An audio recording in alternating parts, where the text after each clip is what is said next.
আলো ছায়ার নাটক মঞ্চস্থ হচ্ছে মধ্যপ্রাচ্যে। ইতিহাসের পাতায় আগুনে অক্ষরে আঁকা হচ্ছে এক নতুন অধ্যায়। ইরানের আইআরজিসি কি হামাসের পরবর্তী বড় অভিযানের কথা প্রকাশ করেছে? মার্কিন যুক্তরাষ্ট্র ইসরায়েলকে বাঁচাতে পারবে না, ট্রাম্পের প্রতি আইআরজিসির বড় ধরনের সতর্কবার্তা। এ যেন গর্জে ওঠা কোনো অদৃশ্য বাজ, সাহসের সুরে ভরপুর ঘোষণার রণহুঙ্কার। ইরানের এলিট ফোর্স আইআরজিসি আবারও কটাক্ষ ছুঁড়েছে বিশ্বের ক্ষমতাধরদের দিকে। গাজায় চলমান রক্তাক্ত যুদ্ধের মাঝে তারা উপহাস করেছে আমেরিকা ও ইসরায়েলকে। একটা জাতির কণ্ঠ থেকে ভেসে এসেছে অঙ্গীকার, শুধু প্রতিরোধ নয় বরং শেষ রায় দেওয়ার ঘোষণা। আইআরজিসি বলেছে যে প্রতিরোধ গোষ্ঠীগুলো ইসরায়েলকে লজ্জাজনক অস্তিত্বের অবসান ঘটাবে, যেন তারা বলে দিচ্ছে শেষ বাঁশি বাজতে চলেছে, এই নাটকের শেষ দৃশ্যের পর্দা নামতে চলেছে। আইআরজিসির বিবৃতিতে বলা হয়েছে যে মার্কিন সমর্থন ইসরায়েলকে ধ্বংস থেকে রক্ষা করতে পারবে না। এই উচ্চারণ যেন বজ্রপাত, আকাশ কাঁপানো, মাটি কাঁপানো। আর তার মাঝে ইরানের বিপ্লবী গার্ড এমনকি আল আকসা মসজিদ মুক্ত করার অভিযানের ইঙ্গিত দিয়েছে।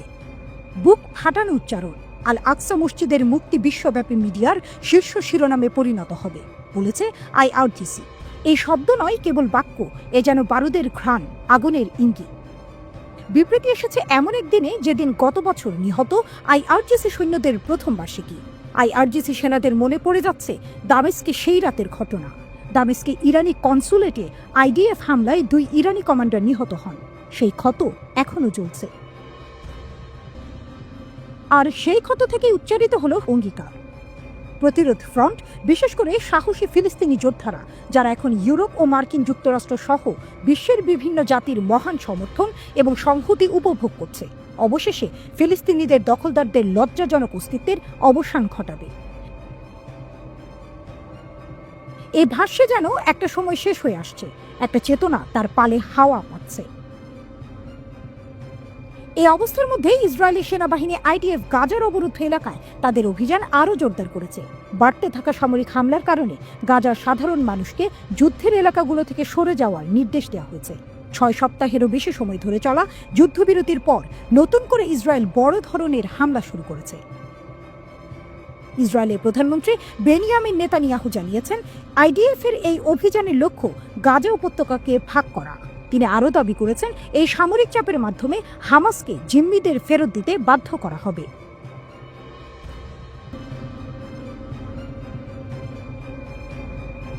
বিধ্বংসী ও অত্যাধুনিক মরুপ্রান্তরে ঝড় তুলে ইরান উন্মোচন করল নতুন অস্ত্র। ইরানি সেনারা দৃপ্ত কণ্ঠে ঘোষণা করল জন্ম হয়েছে এক বিধ্বংসী যন্ত্রের, যা ধ্বংস করে দিবে শত্রুদের। ওদের কণ্ঠে রুদ্র সুর, 2000 কিলোমিটার দূরত্বের মধ্যে যা কিছু আছে সব নিশ্চিহ্ন হয়ে যাবে। আকাশের বুকে উঠে এসেছে এক ইস্পাত ডানা, নাম তার আরশ, পরিচয় বিধ্বংসী। আরশ 2 এটি শুধু একটি ড্রোন নয়, এটি এক নিঃশব্দ ঝড় যা ছুটে চলে মৃত্যু বয়ে আনার জন্য। রাডারের চোখ এড়িয়ে বাতাসের বুকে ছাপ ফেলে। ইরানের সেনাবাহিনীর স্থলবাহিনীর কমান্ডার ব্রিগেডিয়ার জেনারেল কিউমার্স হেইদারি তিনি প্রশংসায় ভরিয়ে দিলেন আরশ 2কে। বললেন, এটি শুধু প্রযুক্তির ফল নয়, এটি ইরানি প্রতিরক্ষা শক্তির প্রতিচ্ছবি। আরশ 2 যেন সেই সূর্য যা মধ্যপ্রাচ্যের আকাশে ইরানের আধিপত্যের আভাস ছড়িয়ে দেয়। ড্রোনটি এটি নিখুঁততা এবং নির্ভুলতার এক জীবন্ত রূপ। তার চোখে লক্ষ্যবস্তুর হাড় গোড় পর্যন্ত দেখতে পাওয়ার ক্ষমতা, তার বুকে বহন করা বারুদের ওজন যেন ইতিহাসের প্রতিশোধ। এটি আত্মঘাতী, কিন্তু তার আত্মত্যাগে যে ক্ষয় তা এককালের যুদ্ধের নিয়মকেও বদলে দিতে পারে। এটি শুধু একবার নয়, একাধিকবার ঘুরে দেখে শত্রুর শেষ নিঃশ্বাসের ঠিক আগ মুহূর্তে আঘাত হানে। পরিকল্পিত, সংযত, কিন্তু ধ্বংসাত্মক। এই প্রযুক্তির ভিত্তি, এই আগুনের বীজ রোপণ করেছিল এক পুরনো যুদ্ধ স্মৃতি, আরশ 1 কামিকাজে আত্মঘাতী ড্রোন, যেটি 2019 সালের জানুয়ারিতে ইরানের সামরিক মহড়ায় আকাশে উড়ে উঠেছিল। মাকরান উপকূলের পোর্টেবল লঞ্চার থেকে ছোড়া হয়েছিল সেটি। আরশ 1 এর সেই পুরনো কাহিনী নতুন অধ্যায়ে প্রবেশ করেছে। আরশ 2কে বলা হয় উন্নতির পরিণাম, যান্ত্রিক বুদ্ধিমত্তার নবনির্মিত বাহন। এটি শুধু প্রযুক্তি নয়, এটি ইরানের জাতীয় গর্বের মূর্ত প্রতীক।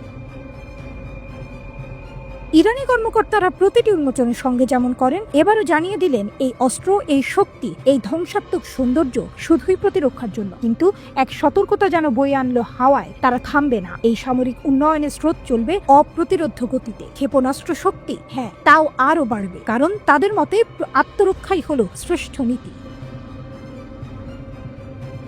তেহরানের কণ্ঠে শোনা যায় এক অকপট ঘোষণা, আমাদের প্রতিরক্ষা কর্মসূচি নিয়ে কখনো কারো সঙ্গে আলোচনা হবে না। আর সবশেষে যিনি এই আবেগ, এই শক্তির মূল প্রেরণা, ইরানের সর্বোচ্চ নেতা আয়াতুল্লাহ খামেনি। বারবার তিনি আহ্বান জানিয়েছেন, সক্ষমতা বাড়াও, প্রতিরক্ষাকে শক্ত করে তুলো। শাহেদ ড্রোনের মতো এটি একটি লয়টারিং মিউজিশিয়ান বা লক্ষ্যবস্তুর এলাকায় আকাশে বিমানের মতোই চক্কর দিতে পারে এমন এক উড়ন্ত আত্মঘাতী বোমা। এটি শাহেদ 136 এর চেয়ে অনেক গুণ দ্রুত উড়তে পারে, আর আরশ 2 এর ধ্বংস ক্ষমতাও অনেক বেশি। রাশিয়ান সামাজিক মাধ্যমে দেশটির প্রতিরক্ষা খাতে সংশ্লিষ্ট কেউ কেউ আরশ 2 ড্রোনকে আক্ষরিক অর্থে এক ধরনের ক্রুজ মিসাইল বলে উল্লেখ করেছেন। তবে ক্রুজ মিসাইলের চেয়ে এটির গতি বেশ কম, তাতে জ্বালানি খরচও কম হয়, ফলে লক্ষ্যবস্তুর উপরের আকাশে আরও বেশি সময় চক্কর দিতে পারে। আরশ 2 ড্রোন সম্পর্কে খুব বেশি তথ্য জানায়নি ইরান, তবে বিশেষজ্ঞরা মনে করছেন এটি অনায়াসে 2000 কিলোমিটারের বেশি দূরে গিয়ে আঘাত হানতে পারবে, আর ওয়ারহেডের আকার শাহেদ 136 এর চেয়ে অনেকটা বড়।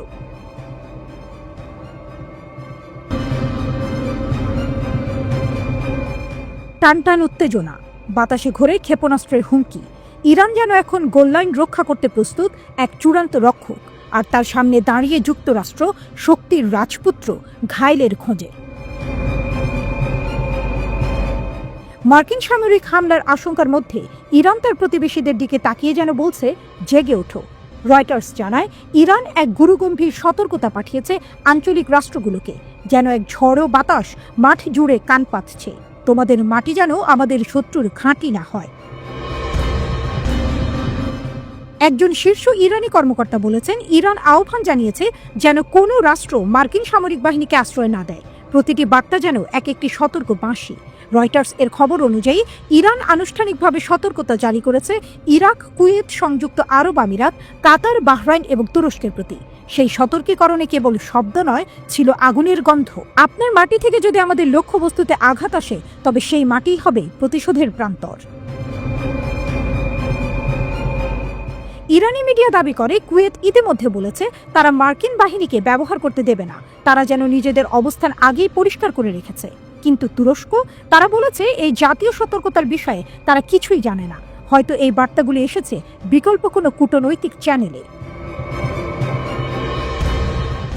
এই কূটনৈতিক প্রেক্ষাপটে এখন আইআরজিসি বাহিনী পূর্ণ সতর্কতায়। তেহরান ওয়াশিংটনের সাথে পরোক্ষ আলোচনার জন্য প্রস্তুত। পরোক্ষ আলোচনা, ইরানি কর্মকর্তা বলেন, ওয়াশিংটনের আন্তরিকতা যাচাইয়ের একটি সুবর্ণ সুযোগ। রাজনৈতিক সমাধানের পথে কতটা তারা আগ্রহী সেটাই এখন দেখা দরকার। কিন্তু যেভাবে উত্তেজনার আঁচ ছড়িয়ে পড়ছে, এ যেন ম্যাচের শেষ দিকে লাল কার্ড দেখার পর দুদলই মেজাজ হারাচ্ছে। ইরান যুক্তরাষ্ট্র দ্বন্দ্ব এক অন্যরকম ক্লাসিক, যেখানে আকাশে সমুদ্র পথে রচনা হবে ভাগ্যের ফলাফল। কারণ পারমাণবিক চুক্তির কোনো নিশ্চিত দিগন্ত এখনো দেখা যাচ্ছে না, আর সেই অনিশ্চয়তার আধারেই মার্কিন প্রেসিডেন্ট এক সতর্ক গর্জন দিয়েছেন, চুক্তি না হলে আসবে আগুনের বৃষ্টি। এ যেন ঘড়ির কাঁটা শেষ বাঁশির দিকে এগোচ্ছে, আর প্রতিটি সেকেন্ড গুনছে কে প্রথম আক্রমণ করবে, কে রুখবে, আর কে লুটিয়ে পড়বে ধুলো মাটিতে। তবু মাঠে শেষ বাঁশি পড়েনি, আলোচনার সুযোগ বেঁচে আছে। কিন্তু বাতাস ভারী, প্রতিটা নিঃশ্বাসে বারুদের গন্ধ। ইরানের সর্বোচ্চ নেতা আয়াতুল্লাহ আলী খামেনি বাহিনীকে দিয়েছেন উচ্চ সতর্কতার বার্তা। এমন অবস্থায় প্রশ্ন একটাই, এই হুমকির রাত কি আলো দেখে শেষ হবে, নাকি ফুটবল মাঠের মতোই আরও এক অতিরিক্ত সময়, আরও এক নাটকীয় মোড় অপেক্ষা করছে মধ্যপ্রাচ্যের এই মরুভূমিতে?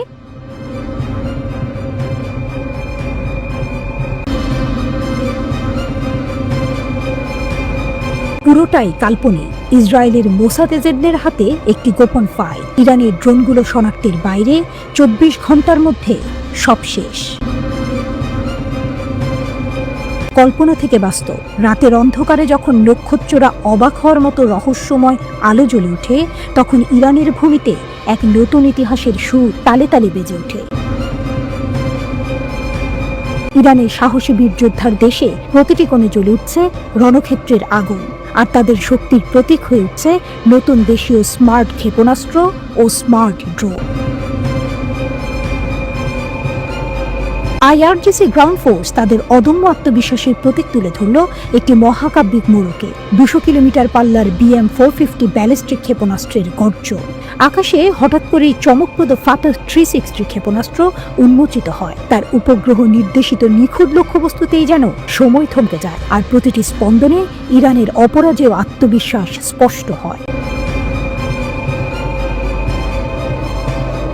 হঠাৎই দৃশ্যপটে প্রবাহিত হয় ফাজল 5 মাল্টিপল লঞ্চ রকেট সিস্টেমের ঝলক, যেখানে পিন পয়েন্ট অ্যাকিউরেসি সিস্টেমের নৈপুণ্য ইরানের শত্রুদের মনে কাঁপন ধরাতে যথেষ্ট। যুদ্ধক্ষেত্রের ধূলিকণা ঘোরে, আর এরই মাঝে মজিদ নামের স্বল্প পাল্লার এয়ার ডিফেন্স মিসাইল সিস্টেম প্রতিরক্ষার সুরে জেগে ওঠে। আকাশে হালকা মৃদু গর্জনের মাঝে মোহাজের 6 ও মোহাজের 10 এর অসংখ্য ড্রোন 50 থেকে 60 কিলোগ্রামের প্যালট বহন করে আক্রমণের নতুন অধ্যায় রচনা করে। যুদ্ধক্ষেত্রের মোহরায় ঈর্ষণীয় রহস্যের ছোঁয়া। হাদিদ 110 কামিকাজে ড্রোন ইরানের প্রতিরক্ষা মন্ত্রণালয়ের এক অনন্য সৃষ্টি।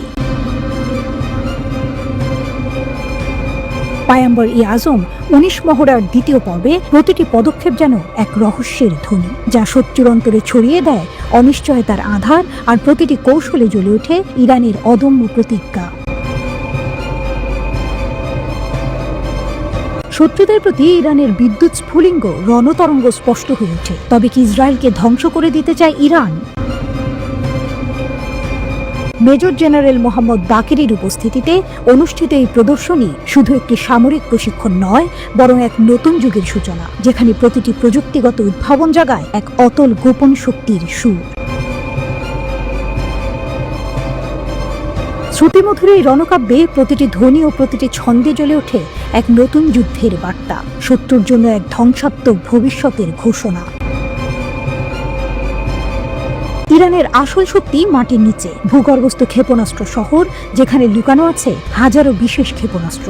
গত অক্টোবরে ইসরায়েলে হামলা চালিয়েছিল এই অস্ত্রই, আর মজিদ এয়ার ডিফেন্স এটি ইসরায়েলি ড্রোন শনাক্ত করে আকাশেই পুড়িয়ে দেবে। ইরানের প্রতিটি অস্ত্র আজ ইসরায়েলের বুকে শোকের ছায়া ফেলতে প্রস্তুত, কিন্তু কে জানে, হয়তো এই ড্রোনগুলোর ভেতরে লুকিয়ে আছে ইসরায়েলেরই কোনো গুপ্তচর। রহস্য আরো গভীর।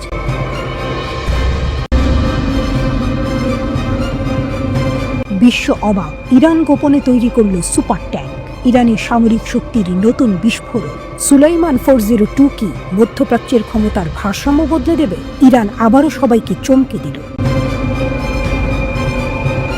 যেখানে আমেরিকা নিষেধাজ্ঞা দিয়ে ইরানকে কোণঠাসা করতে চেয়েছিল, সেখানে ইরান নিজেই তৈরি করল এক ভয়ঙ্কর যুদ্ধযন্ত্র সুলাইমান 402। পুরনো আমেরিকান M60 ট্যাঙ্কে এমনভাবে আপগ্রেড করা হয়েছে যে এটি এখন মধ্যপ্রাচ্যের যুদ্ধক্ষেত্রের নতুন দানব। পুরনো M60 থেকে সুপার ট্যাঙ্ক, এটি ছিল একসময় আমেরিকান ডিজাইনের M60A1, কিন্তু ইরান সেটিকে এমনভাবে আপগ্রেড করেছে যে এটি আগের চেয়ে অনেক বেশি ভয়ঙ্কর। 1 মার্চ 2025 ইরানি সেনাবাহিনী পেল এই নতুন ট্যাঙ্কের প্রথম ব্যাচ। কেন এই ট্যাঙ্ক এত আলোচনা? 105 মিমি সুপার কামান, এটি এত শক্তিশালী যে শত্রুর বর্মভেদ করতে সক্ষম। নতুন ফায়ার কন্ট্রোল সিস্টেম, এখন রাতেও নিখুঁতভাবে টার্গেট ধ্বংস করতে পারবে। স্মার্ট আর্মার সিস্টেম, শত্রুর মিসাইল ঠেকানোর জন্য নতুন প্রযুক্তির রিঅ্যাক্টিভ আর্মার যোগ করা হয়েছে। ডিজিটাল ব্যাটল ম্যানেজমেন্ট সিস্টেম, ইরানের ট্যাঙ্ক বাহিনী এখন আরও শক্তিশালী। এই আপগ্রেড করা ট্যাঙ্কগুলোর আশা ইরানের প্রতিরক্ষা কৌশলে বড় পরিবর্তন আনতে পারে। ইরানের কাছে প্রায় 150টিরও বেশি পুরনো M60 ছিল। নতুন এই আপগ্রেডের ফলে ইরানের সামরিক বাহিনী আরও শক্তিশালী হয়ে উঠছে। এই নতুন সংস্করণটি আগের তুলনায় অনেক বেশি শক্তিশালী, দ্রুতগামী এবং টেকসই। 55 টন ওজনের হলেও এটি ঘন্টায় 50 কিলোমিটার বেগে চলতে পারে। রাতেও ভয়ঙ্কর, উন্নত নাইট ভিশন প্রযুক্তি ব্যবহার করে রাতেও শত্রুকে সহজেই খুঁজে বের করতে পারবে।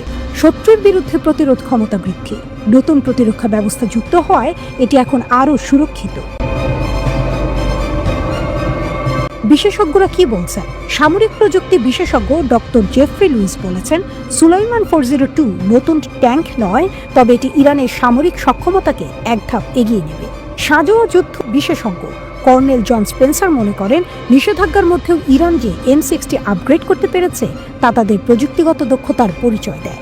ইরানের সামরিক বাহিনীতে বর্তমানে 1600টিরও বেশি ট্যাঙ্ক রয়েছে, যার মধ্যে পুরনো M60, T-72 এবং চিফটেন ট্যাঙ্ক রয়েছে। তবে আধুনিক যুদ্ধে এই পুরনো ট্যাঙ্কগুলো তেমন কার্যকর ছিল না। এখন সুলাইমান 402 আপগ্রেডের ফলে ইরানের স্থলবাহিনী আরও ভয়ঙ্কর হয়ে উঠেছে। আন্তর্জাতিক প্রতিক্রিয়া। মার্কিন যুক্তরাষ্ট্র ইরানের এই উন্নয়নকে নিষেধাজ্ঞা এড়িয়ে সামরিক শক্তি বৃদ্ধির চেষ্টা বলে মন্তব্য করেছে। ইসরায়েলের সাবেক জাতীয় নিরাপত্তা প্রধান মেজর জেনারেল ইয়াকভ অমিত্রর বলেছেন, এটি ইরানের যুদ্ধ পরিকল্পনার ইঙ্গিত দেয়, তাই আমাদের সতর্ক থাকা উচিত। সৌদি আরব ও তুরস্ক কোনো আনুষ্ঠানিক প্রতিক্রিয়া না দিলেও মনে করা হচ্ছে তারা তাদের নিজস্ব ট্যাঙ্ক বিরোধী প্রতিরক্ষা ব্যবস্থা শক্তিশালী করবে।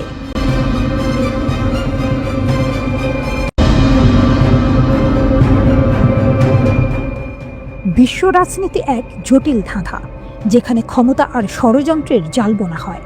এই জালে আটকা পড়েছে মধ্যপ্রাচ্য, আর কলকাঠি নাড়ছে আমেরিকা। কিন্তু তাদের আসল উদ্দেশ্য কি?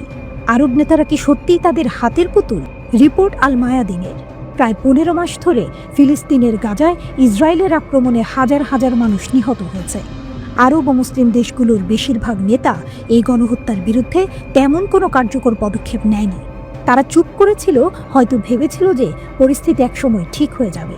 কিন্তু এখন মার্কিন যুক্তরাষ্ট্র সরাসরি হুমকি দিচ্ছে। ডোনাল্ড ট্রাম্প বলেছেন, গাজা পুরোপুরি ধ্বংস করে সেখানে নতুন করে নির্মাণ করা হবে। এখন আরব দেশগুলোর সামনে দুটি পথ খোলা। এক, মার্কিন ইসরায়েলি পরিকল্পনার সঙ্গে একমত হওয়া।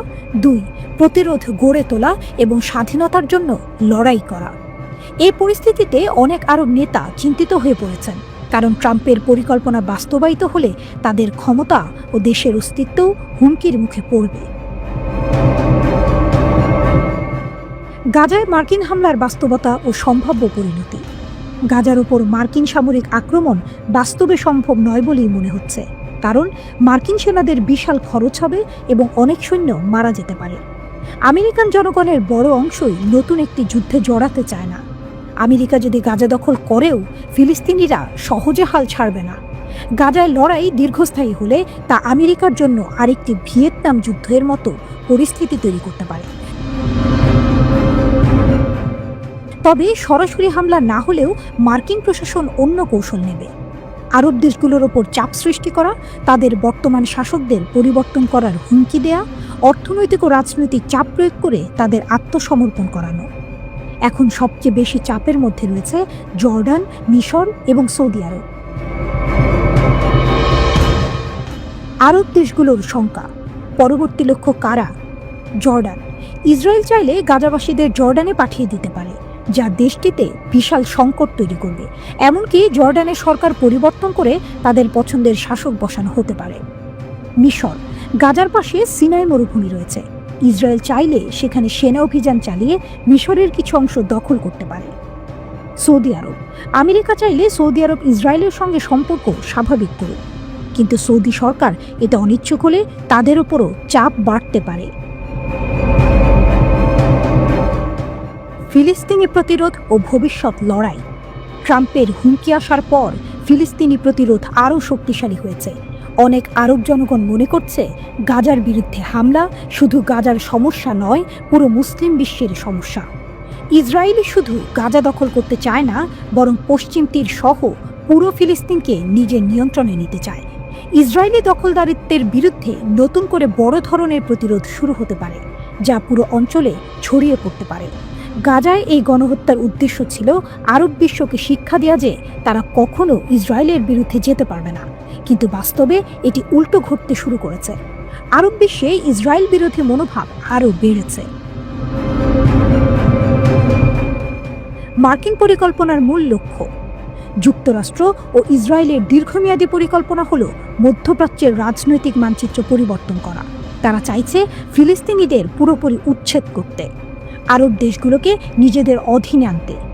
ইরান, হিজবুল্লাহ, ইয়েমেনের হুথি বাহিনীর মতো শক্তিগুলোকে দুর্বল করতে। ট্রাম্পের সাম্প্রতিক হুমকির উদ্দেশ্য ছিল আরব নেতাদের মনে করে দেয়া যে তারা হয় মার্কিন ইসরায়েলি পরিকল্পনায় যুক্ত হবে, নয়তো তারা টিকে থাকতে পারবে না। সময়ের সাথে যুদ্ধের পরিধি আরও বাড়বে। এই যুদ্ধ এখনই শেষ হচ্ছে না, বরং এটি দীর্ঘস্থায়ী লড়াইয়ের রূপ নিচ্ছে। ইসরায়েল পশ্চিম তীরে দখল আরও বাড়ানোর চেষ্টা করবে। লেবাননে হিজবুল্লাহর বিরুদ্ধে সামরিক অভিযান চালানোর সম্ভাবনা রয়েছে। ইরানের বিরুদ্ধে মার্কিন ইসরায়েলি ষড়যন্ত্র আরও বাড়বে। গাজায় যা ঘটছে তা পুরো মধ্যপ্রাচ্যের রাজনৈতিক ভবিষ্যৎ নির্ধারণ করছে।